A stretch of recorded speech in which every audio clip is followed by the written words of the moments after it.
Do you make these mistakes in confidence? Do you find that the way that you hold your body and your posture is one where perhaps you have slumped shoulders, or maybe you notice that you often look down, or that you don't carry yourself in a self-assured way? Or perhaps you notice you have a lot of negative self-talk, or you engage in negative comparisons, or maybe you even notice that you have a hard time accepting compliments. Well, all of these mistakes will erode your self-confidence.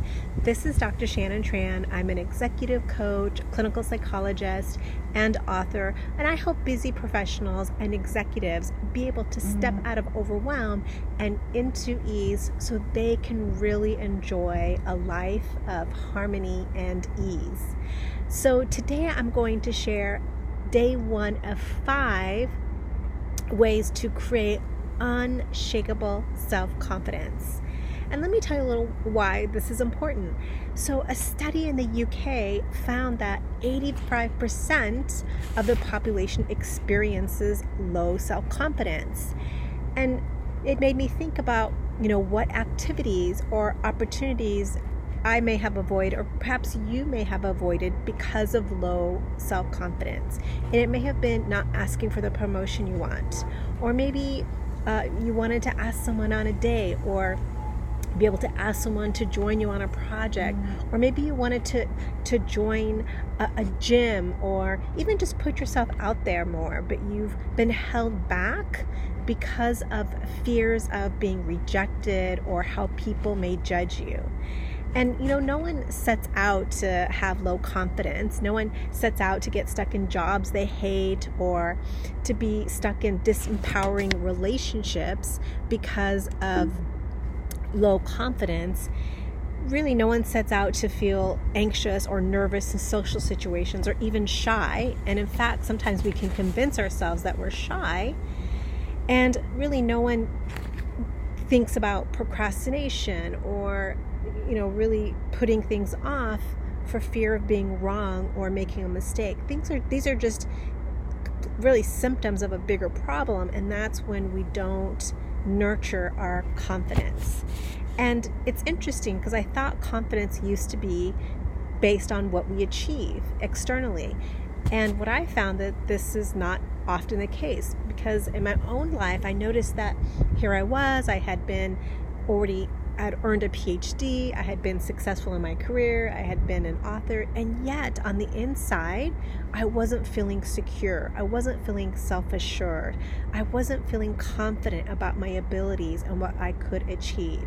And so what I did was I really started to study self-confidence and look at the hidden behaviors, habits, thinking patterns that we need in order to create this unshakable self-confidence so you can really step into the highest version of yourself.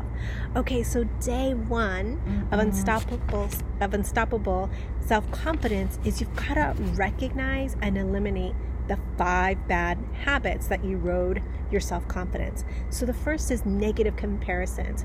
Do you find that you're often comparing yourself to other people and feeling like you don't measure up? Do you tell yourself that other people are smarter than you, prettier than you, funnier than you, better than you? So those negative comparisons will stop you in your track and keep you from taking risks or opportunities that could really enable you to have a more successful, happier life. So pay attention to times when you negatively compare yourself to others. A second bad habit is self-pity. So do you find that there may be moments where you feel sorry for yourself or bad for yourself, or kind of curl up in a ball and hide? So just pay attention to those moments. Third is poor self-acceptance. So maybe you're not just acknowledging and accepting certain parts of yourself. So sometimes people describe me as bossy or determined, and I used to tone it down or hide it because I felt like it was a bad thing. And what I realize now is I love my drive. Not everyone has ambition. Not everyone is driven to succeed. And so I've learned to look at it as something positive instead of something negative, and learning to use it to my advantage and really appreciate and have gratitude for it. Okay, the fourth bad habit that erodes self-confidence is difficult receiving compliments. So when someone gives you a compliment or speaks highly of you, are you able to receive it, or do you dismiss it? Do you downplay it? Do you think that they're being insincere?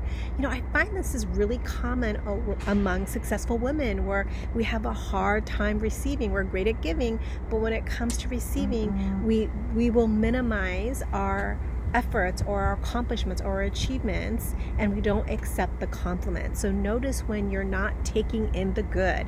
And then finally, negative self-talk. So what is that voice in your head saying? Do you have a critical mind that tells you that you're never doing enough, your efforts don't matter, that you need to work harder? So paying attention to that inner voice, that may be that nagging voice at the back of your head. And really, if you want to be able to increase your self-confidence, you've got to eliminate those 5 bad habits. So I'll say them again in summary. That's negative comparisons, self-pity, poor self-acceptance, difficulty receiving compliments, and negative self-talk. So here's your action plan for day 1. I want you to spend the next 7 days and eliminate at least one of these 5 bad habits. And if you have all 5, that's okay. You're just going to take a little more time to work through them. And if you only have 1, well, congratulations. So just kind of rate where you are right now and notice which bad habit is chipping away at your self-confidence, and then take the next 7 days to eradicate that bad habit so you can enjoy unshakable self-confidence. All right. See you next time for day 2 of Unshakable Self-Confidence. Bye for now.